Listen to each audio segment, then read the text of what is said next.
Okey.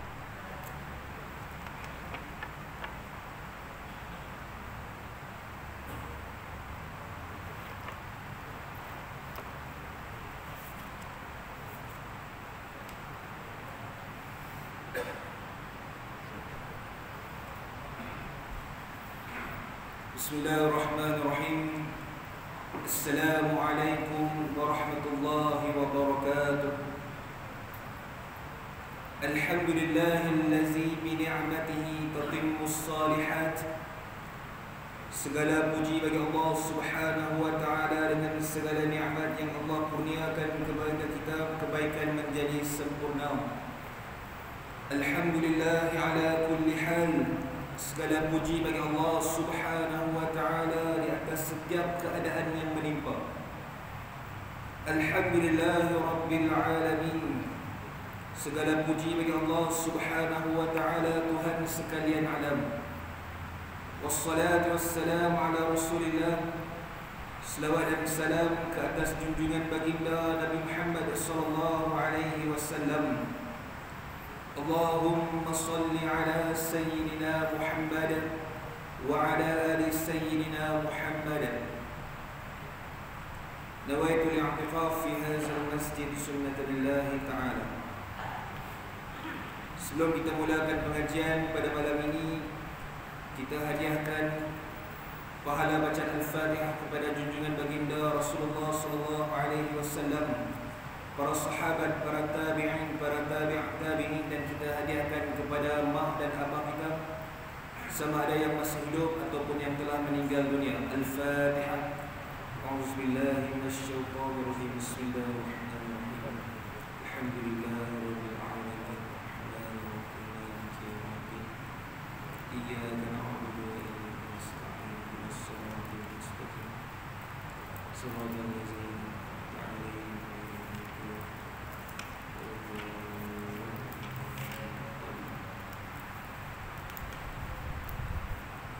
Kaifa halukum? Alhamdulillah, pada malam ini kita akan menyambung pengajian kita berdasarkan kitab At-Tibyan fil Adab Hamalatil Quran, panduan berinteraksi dengan Al-Quran, kalam Allah Subhanahu wa taala, yaitu adab-adab ketika membaca kalam Allah, yakni Al-Quran, pada bab meninggalkan perbuatan sia-sia, yaitu perbuatan lagha yang tiada manfaat, yang tiada faedahnya. Lebih-lebih lagi ketika kita membaca Al-Quran. Al-Quran sesuatu yang memberikan manfaat.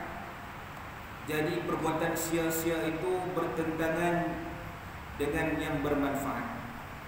Qala al-musannif, hal yang perlu diperhatikan dan amat ditekankan adalah memuliakan Al-Quran daripada hal-hal yang kadang-kadang diabaikan oleh sebahagian orang yang lalai ketika membaca bersama-sama, yakni dikhususkan membaca Al-Quran itu di dalam rumah Allah Subhanahu wa ta'ala, yaitu ketika mana membaca Al-Quran bersama-sama, ketika mana imam ataupun pemimpin membaca Al-Quran tersebut ketika menyuruh kepada jemaah supaya membaca Al-Quran bersama-sama dalam rumah Allah, maka semua jemaah wajib untuk memuliakan Al-Quran tanpa melakukan perkara selain daripada itu. Kerana Al-Quran itu mendatangkan kemuliaan. Qala al-ulama, kullu syai'in yartabit bil Quran yusbihu 'aziman. Everything is related. Tu orang bido punya logat. Everything is associated. Itulah logatnya. Related with the Quran is become the greatest thing in the world. Faham tak? InsyaAllah faham. Bermaksud kullu syai'in yartabit bil Quran, setiap sesuatu keadaan, sesuatu perkara yang ada kait dengan Al-Quran Karim yusbih aziman, secara automatik akan diangkat kemuliaan di sisi Allah Subhanahu wa taala. Mana mungkin kita boleh melakukan perbuatan yang sia-sia ketika membaca Al-Quran. Itu adab. Itu bab adab, at-tibyan fil adab hamalatul Quran. Panduan beradab, berinteraksi dengan Al-Quran. Kata Nabi sallallahu alaihi wasallam, an Abi Hurairah radhiyallahu anhu, qala Nabi sallallahu alaihi wasallam, wa majtama'a qaumun fi bait min buyutillah, tidaklah berkumpul sesuatu kaum di dalam rumah Allah, yatluna kitaballah, tidaklah berkumpul bermaksud selepas solat berjamaah. Jika ada sesuatu kaum yang berkumpul, apa yang hanya perlu dilakukan hanyalah membaca kitab Allah, membaca Al-Quran sahaja. Tidak boleh melakukan perkara-perkara yang mendatangkan sia-sia, bersembang, bergosip, membawang. Apa lagi saya-sayanya? Mengunyit, jangan mengunyit. Membawang, melakukan ghibah, tajassasu, mengumpat dan sebagainya adalah ditegah oleh Allah Subhanahu wa taala. Lebih-lebih lagi berada dalam rumah Allah Subhanahu wa taala yang penuh dengan rahmat. Nabi sebut tidaklah berkumpul sesuatu kaum dalam rumah Allah Subhanahu wa taala, yatluna kitab Allah, membaca Al-Quran, wa yatadarasunahu bainahum, kemudian dia bertadarus di kalangan kamu, illa nazalat alaihim sakinah, malaikat akan diturunkan sakinah, ketenangan kepada siapa yang membaca Al-Quran dalam rumah Allah secara beramai-ramai. Wa ghashiyatuhur rahmah, dan Allah Subhanahu wa taala akan melimpahkan rahmat bagi siapa yang membaca Al-Quran beramai-ramai. Sebab itu masuk ke dalam rumah Allah Subhanahu wa taala bukan sekadar membaca niat i'tikaf, bahkan dituntut oleh baginda Nabi sallallahu alaihi wasallam membaca doa supaya dapat mengawal kita daripada melakukan perbuatan yang sia-sia. Sebab itu Nabi sallallahu alaihi wasallam menuntut umatnya untuk membaca doa ketika berada dalam rumah Allah. Yang mana Nabi sallallahu alaihi wasallam bersabda, ini doa yang dituntut Nabi sallallahu alaihi wasallam. Allahumma aftah li abwaab rahmatik. Ya Allah, bukakanlah pintu bagiku, pintu-pintu rahmat.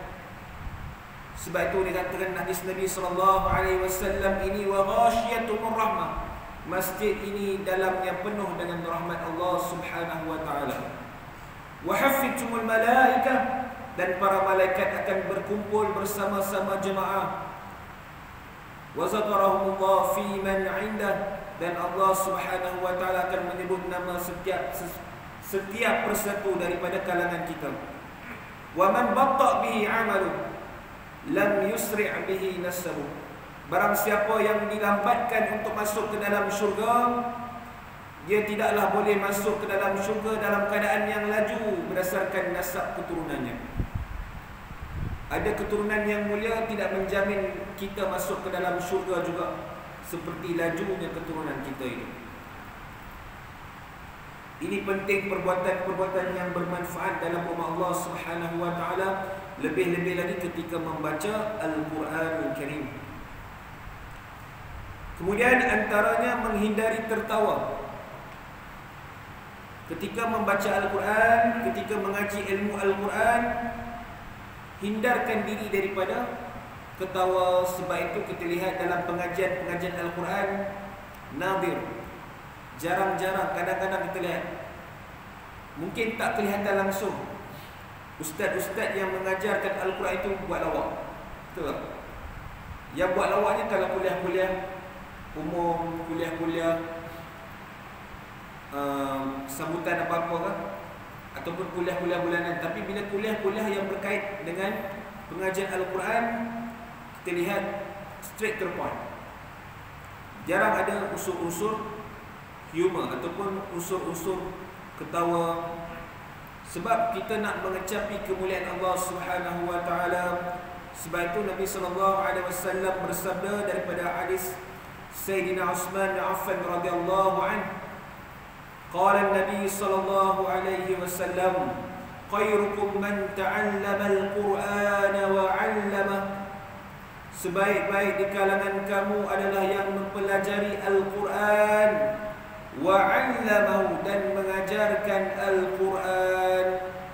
Maka di situ dapat kita faham adalah berkenaan dengan tarqisul Quran, fokus ketika pengajian Al-Quran, barulah dapat kemuliaan yang dinyatakan Nabi sallallahu alaihi wasallam yang diberikan oleh Allah Subhanahu wa taala.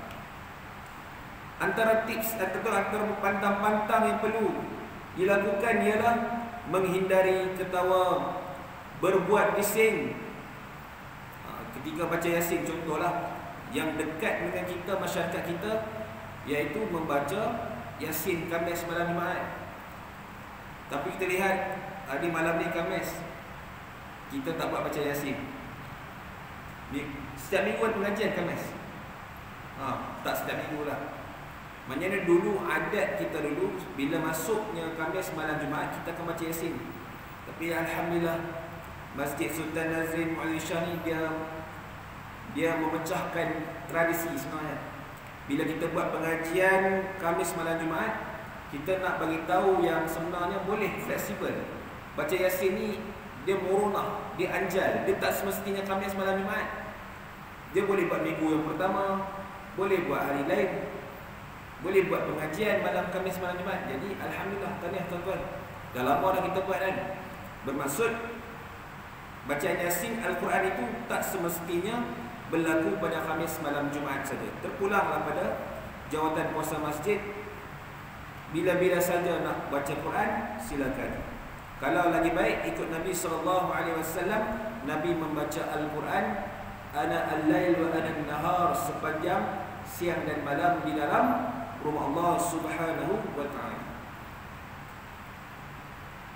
Dan bersempena dengan sambutan Maulid Nabi, kita kalau boleh kita nak tingkatkan apa yang Nabi SAW lakukan, kita cuba untuk imitate, untuk meniru, untuk kita ikut sebaik yang mungkin. Sebab tu Nabi SAW adalah uswatun hasanah, ikutan yang paling baik.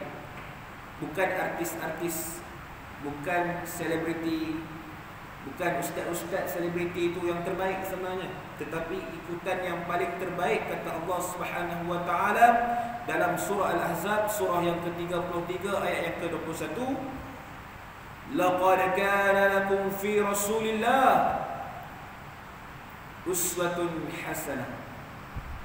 Dan sesungguhnya untuk dirimu, dalam diri baginda Nabi sallallahu alaihi wasallam itu adalah uswatun hasanah, ikutan contoh yang paling baik. Itu Allah nyatakan dalam Quran. Jadi siapa yang kena kita ikut? Semestinya baginda Nabi sallallahu alaihi wasallam. Adakah kita perlu ikut bila menjelangnya 12 Rabiul Awal? Tidak. Bahkan kita kena ikut Nabi sallallahu alaihi wasallam bermula pada Muharram sampai Zulhijjah. Bermaksud setiap hari kena ikut perwatakan karakter Nabi sallallahu alaihi wasallam. Nabi baca Al-Quran setiap hari. Begitulah kita membaca Al-Quran dengan kadar yang semaksimum yang mungkin, iaitu dengan membacanya setiap hari. Kemudian antara pantang-pantang ketika mengaji Al-Quran, iaitu bercakap-cakap di tengah pembacaan. Ketika baca Yasin, ada pula kelompok kumpulan di belakang yang bersembang. Itu tidak menunjukkan adab yang baik ketika membaca Al-Quran. Kemudian kecuali perkataan yang perlu diucapkan, melainkan perkara-perkara yang penting mustahab, itu dibenarkan. Tapi kalau bersembang urusan dunia dengan sengaja, tanpa darurat dan sebagainya, maka itu adalah dilarang di dalam agama Islam. untuk memuliakan Al-Quran, kalam Allah Subhanahu wa ta'ala. Di dalam Al-Quran, Allah Subhanahu wa ta'ala berfirman dalam surah Al-A'raf, surah yang ke-7 ayat yang ke-204. Bismillahirrahmanirrahim. Wa iza quriyal Qur'anu fastami'u lahu wa ansitu la'allakum turhamun. Yang bermaksud, dan apabila Al-Quran itu dibacakan, maka dengarlah akan ia serta diamlah, supaya kamu beroleh rahmat. Subhanallah. Dalam ayat ini, bila mana Al-Quran itu dibacakan, maka dengarlah dan diamlah, supaya kamu beroleh rahmat Allah Subhanahu wa ta'ala. Walaupun sekadar dengar dan diam pun mendapat rahmat Allah. Apatah lagi kalau kita membaca Al-Quran tersebut, maka berlipat-lipat kali gandalah rahmat yang Allah turunkan kepada si pembaca tersebut. Yang dengar pun dapat rahmat, apatah lagi yang membaca. Tuan-tuan nak yang mana satu? Nak yang mendengar ataupun yang membaca? Semestinya kita nak yang membaca. Sebab Nabi SAW bersabda, baca Al-Quran, satu huruf dapat satu ganjaran. Satu ganjaran akan digandakan Allah Subhanahu wa ta'ala sebanyak 10 pahala. Bayangkan, satu huruf, satu pahala kali 10. Nabi kata, lam aqul alif lam mim harf. Nabi kata alif lam mim itu satu huruf. Walakin, akan tapi alif satu huruf, wa lam satu huruf, wa mimun harf, dan mim itu satu huruf. Kalilah dengan 10, dapatlah 30. Itu gaji kasar. Belum dapat bonus lagi, one off lagi. Contoh gitulah, nak faham. Maksudnya basic 30 pahala. Alif lam mim itu yang kita faham, tapi pahala di sisi Allah Subhanahu wa ta'ala mungkin lebih hebat daripada yang kita kira tadi. Sebab itu banyak pahalanya bagi siapa yang membaca Al-Quran. Ini sebagai tanda kita sayang cinta kepada baginda Nabi SAW. Kemudian Ibnu Umar radhiyallahu anhu, apabila membaca Al-Quran, dia tidak bercakap sehingga selesai. Hadis ini juga diriwayatkan oleh Al-Bukhari dalam sahihnya. Dan beliau berkata, tidak bercakap-cakap sehingga selesai membaca Al-Quran Al-Karim. Sebab itu kita kena baca Al-Quran dalam rumah Allah Subhanahu wa ta'ala. Sebab ada di kalangan kita ni yang pergi masjid dia tak bawa handphone. Ada yang bawa handphone, tak ada masalah, yang mana-mana pun baik. Jadi bila masuk dalam masjid, bila membaca Al-Quran dalam rumah Allah Subhanahu wa ta'ala, bacaan itu lebih fokus berbanding kita baca melalui handphone. Bila kita baca melalui apa-apa ni lah, gadget dan sebagainya, tapi baca melalui mushaf dalam rumah Allah, dia lebih fokus berbanding dengan yang lain. Sebab itu ni nak menjaga adab ni. Sebab kadang-kadang kita tengah baca Quran, contohnya dalam kenderaan kita baca Quran, kemudian dapat notification ataupun panggilan masuk. Jadi kita terpaksa angkat, ataupun kita nak ignore pun boleh, tapi kita teragak-agak. Jadi bila kita baca Al-Quran melalui handphone, telefon bimbit dan sebagainya, dia ada cabaran di situ. Kadang-kadang kita baca Al-Quran, kemudian WhatsApp masuk, WhatsApp group masuk. Tiba-tiba dalam WhatsApp group tadi tu ada cerita sensasi, kan? Ada gosip-gosip tadi. Jadi kita tak nak ketinggalan, kita pun buka lah grup WhatsApp tersebut. Jadi dia bercampur di antara yang bermanfaat dan juga yang sia-sia.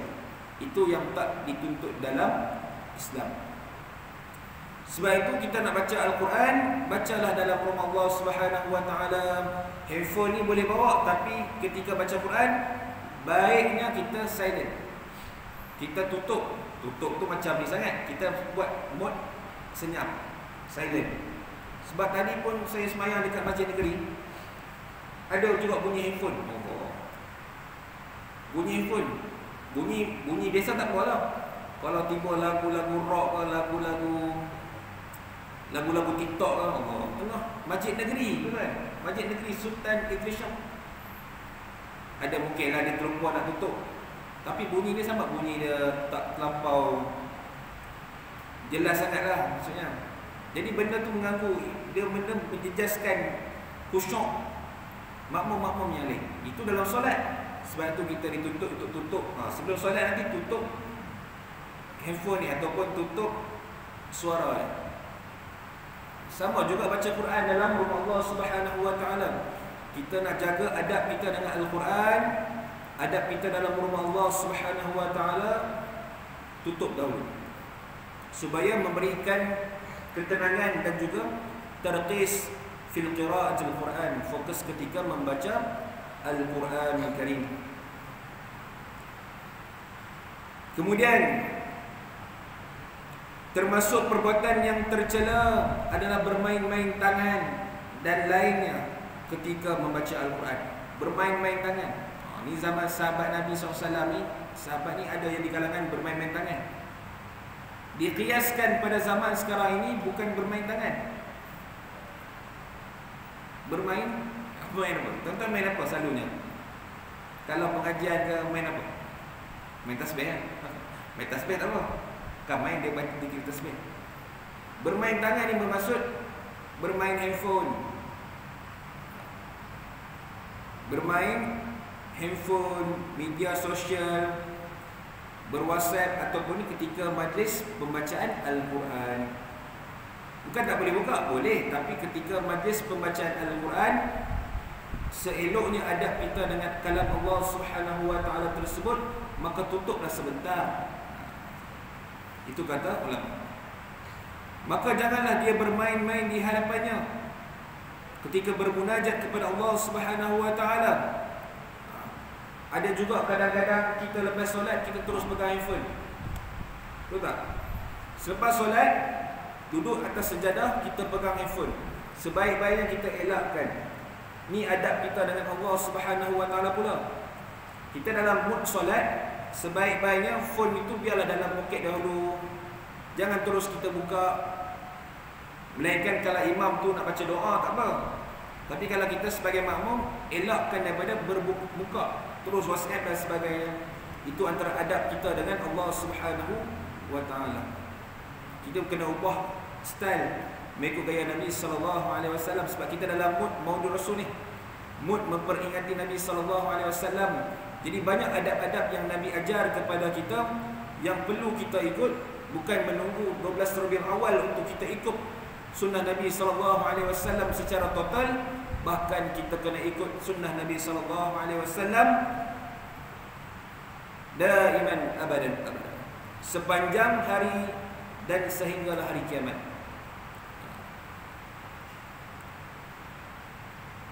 Kemudian janganlah memandang kepada sesuatu yang dapat melalaikan dan memesongkan fikiran dan tumpuannya ketika membaca Al-Quranul Karim.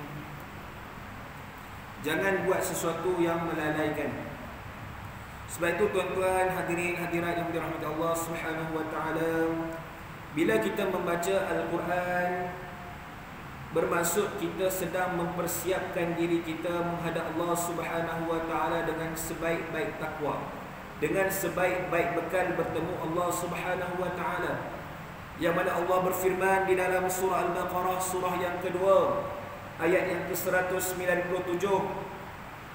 Bismillahirrahmanirrahim. Wa tazawwadu fa inna khayra zadit taqwa. Maka berbekallah kamu, bawalah bekalan bertemu Allah Subhanahu Wa Taala. Fa inna khayra zadit taqwa. Sebaik-baik bekal bertemu Allah Subhanahu Wa Taala, apakah dia? Allah berfirman, takwa adalah sebaik-baik bekalan untuk bertemu Allah. Bukan harta yang berlipat-lipat ganda, bukannya isteri yang ramai, bukannya anak-anak yang ramai, melainkan anak itu adalah walidun salih yad'ulah, anak yang soleh yang mendoakan, itu lain cerita. Bukan itu yang dinilai Allah Subhanahu wa taala, bukan para serupa yang menawan, badan yang hebatlah, pangkat yang besar, jawatan yang hebat-hebat, bukan itu yang menjadi nilaian Allah Subhanahu wa taala. Tetapi yang menjadi nilaian Allah Subhanahu wa taala berdasarkan surah Al-Hujurat, surah yang ke-49 ayat yang ke-13, inna akramakum 'indallahi atqakum, sesungguhnya golongan yang paling mulia di sisi Allah Subhanahu wa taala, yaitu kata Allah, golongan yang paling tinggi nilai takwa, paling tinggi amal soleh dia, paling tinggi ilmu dan amal yang dilakukan berdasarkan ilmu yang dia ada, bukan ilmu yang banyak. Bukan ilmu yang banyak tapi tak diamalkan, tetapi ilmu yang banyak serta diamalkan sama rata. Kalau ilmu yang banyak, pergi pengajian, tapi rupa tu juga tak memberi manfaat. Muka dia datang pengajian, muka dia je datang pengajian, tapi tak ada apa improvement. Duk mengata orang, duk mengumpat orang, duk melaga-laga orang, tak ada improvement, tak ada penambahbaikan. Ngaji tak? Ngaji. Nulis tak? Nulis. Ustaz ngajar dia tulis, tapi tak ada perkembangan, tak ada improvement.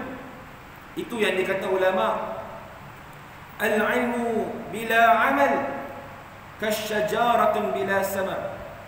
Ilmu tanpa amal umpama pokok yang tak berbuah. Kalau diparodikan, ustaz-ustaz selalu parodikan. Parodi ni dia macam dia buat gurau lah. Dia kata al-ilmu bila amal kasyayaratin bila steering. Ilmu tanpa amal, ada ilmu tak amalkan ilmu tersebut, umpama sayaratin bila steering, kereta tak ada steering. Kereta mahal-mahal, kereta mewah-mewah, tapi tak ada steering, manfaat tak? Tak ada manfaat, sia-sia je kereta mahal, tapi tak ada steering, tak boleh membawa, memandu kita ke jalan yang lurus. Bayangkan kalau tak ada steering, lurus tak kita bawa kereta tu? Boleh membinasakan kita, betul tak? Aksiden kan? Sebab tu ulama sebut al-ilmu iza lam yu'mal bihi la yakunu nafi'an. Ilmu yang tidak dimanfaatkan, la yakunu nafi'an, maka dia akan menjadi perkara yang sia-sia.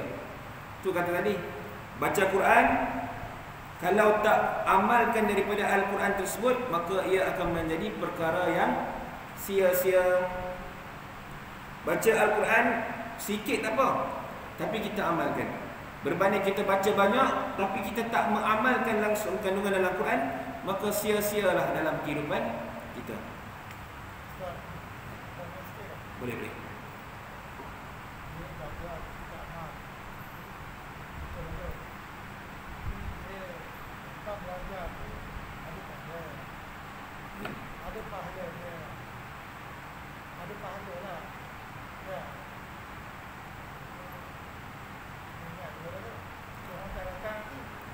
Ya.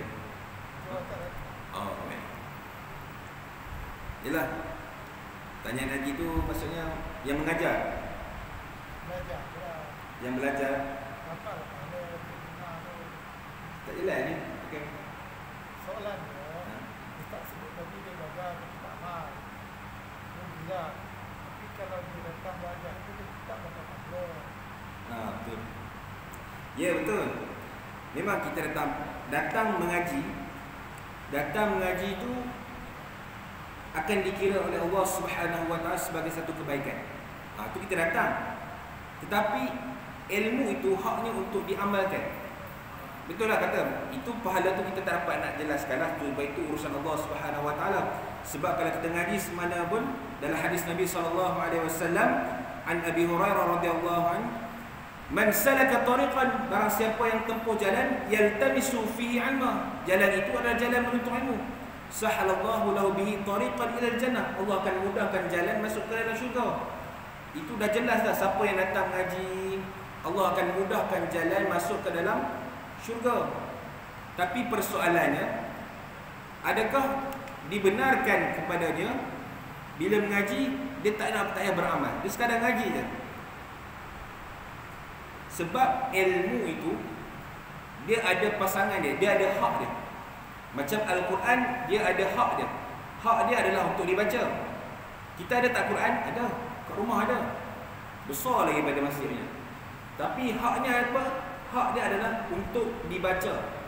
Haknya untuk ditadabbur, untuk ditazakkur, untuk diamalkan, untuk ditadbiq. Jadi haji tanya ni dapat mana? Dapat. Basicnya dapatlah.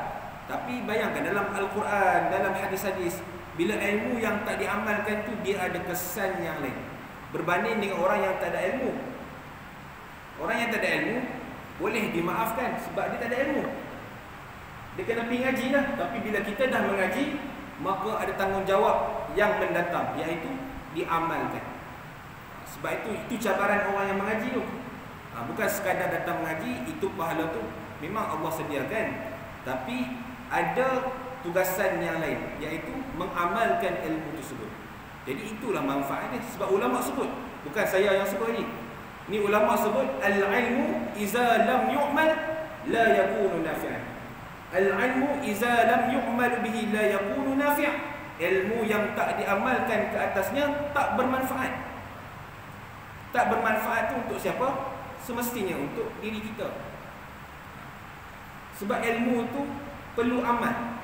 Sebab itu dalam surah Al-Bayyinah, innal ladzina amanu wa 'amilus salihati ulaika hum khairul bariyah. Nak jadi manusia yang terbaik, dalam Quran sebut innal ladzina amanu, sesungguhnya orang yang beriman kepada Allah Subhanahu wa taala. Bila dia beriman bermaksud dia ada ilmu. Wa 'amilus salihat, tak cukup sekadar beriman. Yakin itu ilmu itu dapat mencegah kita daripada melakukan perkara maksiat. Ilmu itu membezakan kita dengan haiwan. Laula al-ilma an-nas kal bahahim. Kalaulah tak ada ilmu dalam jiwa kita, kita ni umpama haiwan ternakan. Kita tahu ilmu itu dapat membimbing kita ke jalan yang benar. Jadi persoalannya, ilmu itu dalam Quran sebut innal ladzina amanu wa 'amilus salihat. Disebut tentang iman, Allah sertakan dengan wa 'amilus salihat, dengan amal yang soleh, bukan amal yang qabih, bukan amal yang buruk. Allah sebut dalam Quran yang beriman, beriman, tahu apa dosa ni, kemudian dia buktikan iman tu dengan wa 'amilus salihati ulaika hum khairul bariyah. Dia buktikan dengan amal soleh, amal dengan perbuatan, kemudian Allah sambahi dengan soleh, perbuatan yang baik. Maksud tak cukup dengan iman, kena buktikan dengan amal soleh. Ulaika hum khairul bariyah, barulah termasuk dalam khairul bariyah, sebaik-baik manusia. Baru jadi manusia yang terbaik kalau kita beriman dan beramal soleh. Tahu Al-Quran itu, tahu. Yakin tak Al-Quran itu banyak manfaat, tahu. Baca tak? Tak baca. Macam mana nak jadi manusia yang terbaik kalau kita sendiri tak beramal soleh dengan Al-Quran tersebut? Jelas? Itu maksudnya. Kemudian bila dah beramal soleh jadi manusia yang terbaik, Allah sebut jazaohum 'inda rabbihim, Allah akan berikan, kurniakan ganjaran kepadanya. Jannatu 'adnin tajri min tahtiha al-anhar, syurga yang mengalir di bawahnya sungai. Siapa yang beriman dan beramal. Sebab itu penting iman, ilmu dan amal. Ilmu dan amal itu dia seiring dan sejalan. Seindah bunga di taman. Itu lagu. Satu lagi ada sebut majlis ini macam taman-taman syurga. Majlis sendiri majlis yang mulia lah ya. Haji tanya, majlis dalam majlis ilmu taman syurga. Baik. Haji tanya tu betul. Haji tu kan tanya, Haji bagi tu penjelasan kan. Maksudnya dalam hadis Nabi SAW yang Haji sebut tadi, majlis ni ada taman-taman syurga. Qala Nabi sallallahu alaihi wasallam, "Iza marartum bi riyadil jannah." Nabi kata, sekiranya kamu melintasi taman-taman syurga, farka'u, maka kamu duduklah sebentar. Qila, tanya sahabat kepada Nabi SAW, ma riyadul jannah, apakah itu taman-taman syurga? Qala, kata Nabi SAW, hilakun zikir, iaitu majlis halaqah, majlis ilmu. Betul lah, dalam majlis ni adalah majlis taman-taman syurga. Sebab itu dalam taman-taman syurga mana ada benda-benda yang lara. Semua benda-benda yang memberikan keseronokan kepada umat Nabi Muhammad sallallahu alaihi wasallam. Sebab itu kita lihat dalam surah Al-Mu'minun. Surah Al-Mu'minun, surah yang ke-23 ayat yang ke-3. Wallazina hum 'anil lagwi mughridun, yang bermaksud dan mereka-mereka yang menjauhkan diri dari perbuatan dan perkataan yang sia-sia. Ayat yang pertama, apakah ayatnya? Qad aflahal mu'minun, maka sesungguhnya berjayalah bagi orang-orang yang beriman kepada Allah Subhanahu wa taala. Macam mana nak tahu kriteria orang-orang yang beriman kepada Allah Subhanahu wa taala? Allazina hum fi salatihim khashi'un. Yang pertama, mereka yang khusyuk di dalam solat mereka. Wallazina hum 'anil lagwi mu'ridun, dan mereka yang menjauhkan diri daripada perbuatan dan perkataan yang sia-sia. Perbuatan iaitu perbuatan yang lara, dan perkataan yang sia-sia iaitu percakapan yang tidak memberikan manfaat. Tak termasuk dalam golongan orang-orang yang beriman kepada Allah Subhanahu wa taala. Boleh jadi dia tu sebagai fasik. Jadi bukan sewenang-wenang kita boleh gelar kita ni orang beriman kan. Banyak ciri-ciri orang beriman ni yang kita dah langgar, tapi kita mengaku kita orang yang beriman kepada Allah Subhanahu wa taala. Nak mengaku kena buat apa yang Allah nyatakan dalam Al-Quran. Salah satunya ialah meninggalkan perbuatan dan perkataan yang sia-sia. Sebab itu Allah SWT berfirman lagi. Ni kita buka Al-Qurannya kan, benda-benda yang mudah untuk kita amalkan, yang jelas tanpa perlu ragu-ragu untuk kita amalkan. Sebab ni adalah dalil qat'i yang benar kan, yang betul untuk tepat untuk kita amalkan. Dalam surah Al-Asr, kita hafal semua, dalam surah yang ke-103 ayat 1 sampai 3. Wal 'asr, demi masa, innal insana lafi khusr, sesungguhnya manusia berada dalam kerugian. Bila orang yang mensia-siakan kehidupannya, dia termasuk dalam golongan yang rugi. Betul tak? Dan Allah bersumpah dengan masa, sesungguhnya manusia itu dalam keadaan yang rugi. Melainkan illal ladzina amanu wa 'amilus shalihat, melainkan orang yang beriman dan beramal soleh. Allah sebut lagi iman dan amal soleh. Allah tak sebut imannya. Allah sebut kena juga buktikan, kena juga implementasikan, kena juga tatbik, praktikkan dengan amal soleh. Baru ngam. Kalau iman ngaji tinggi-tinggi tahu tapi tak buat, tak jadi kan.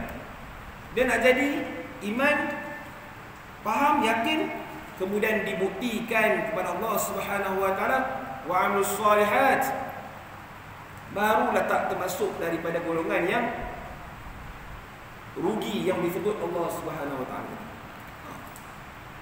Kemudian watawasau bil haq, golongan yang berpesan-pesan kepada hak, bukan incredible hak tu, pada hak yang tepat.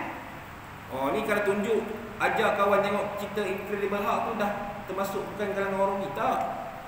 Tu filem. Nak ajak apa? Oh, kata ajak tengok filem hak, termasuk dalam Al-Quran ni. Kan?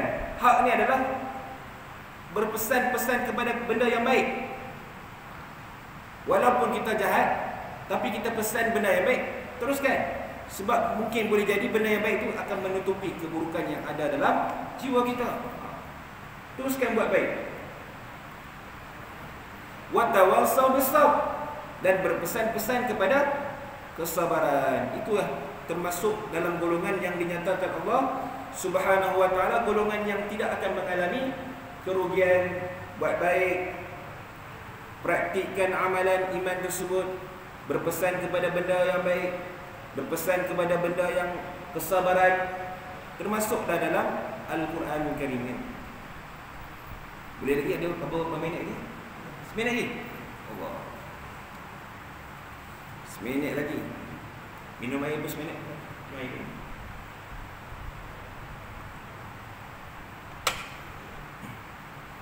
Baik, mudah-mudahan Allah Subhanahu wa taala berikan kita taufik dan hidayah untuk kita melakukan setiap kebaikan itu. Dan kata Nabi sallallahu alaihi wasallam, ini yang terakhir Qala Nabi sallallahu alaihi wasallam, min husnil islamil mar'i, dikatakan baiknya apa hadis Nabi sallallahu alaihi wasallam ni? Kita nanti saya kena bola, kita lupa ni. Min husnil Islam, Qala Nabi sallallahu alaihi wasallam, min husnil Islamil mar'i tarkuhu ma la yu'ni. Termasuk dalam kebaikan seorang muslim, orang yang beriman, adalah meninggalkan sesuatu yang tidak bermanfaat. Tarkuhu ma la yu'ni, meninggalkan sesuatu yang tak ada faedah. Itulah kebaikan seorang muslim yang sejati. Kalau kita buat benda yang tak berfaedah, buang masa, buat benda-benda yang tak ada manfaat, walaupun kita muslim, tapi bukan muslim yang sejati. Dia mungkin muslim yang tiruan. Tiruan. Tapi benda tu itu adalah cabaran untuk kita menjadi muslim yang sejati. Min husnil Islamil mar'i, termasuk dalam muslim yang sebenar-benar muslim, membuat perkara-perkara yang bermanfaat. Dalam Quran sebut fa iza faraqta fansab, bila habis buat benda ni, beralih kepada perkara-perkara yang baik dalam tempoh masa yang terdekat. Wallahu a'lam. Cukup sekadar itu pada malam ini. Mudah-mudahan Allah Subhanahu wa taala berikan kita taufik dan hidayah untuk kita amal dan sampaikan. Bismillahirrahmanirrahim. Alhamdulillahirabbil alamin, wassalatu wassalamu ala asyrafil anbiya'i wal mursalin wa ala alihi wa sahbihi ajma'in. Allahumma ighfir lana dhunubana wa liwalidina warhamhum kama rabbawna shighara. Allahumma inna nas'aluka 'ilman nafi'a wa rizqan tayyiban wa 'amalan mutaqabbalan. ربنا آتنا في الدنيا حسنة في الآخرة حسنة وقنا عذاب النار وأدخلنا جنة مع الأبرار يا عزيز يا غفار يا رب العالمين وصلى الله على سيدنا محمد والحمد لله رب العالمين. السلام عليكم ورحمة الله وبركاته.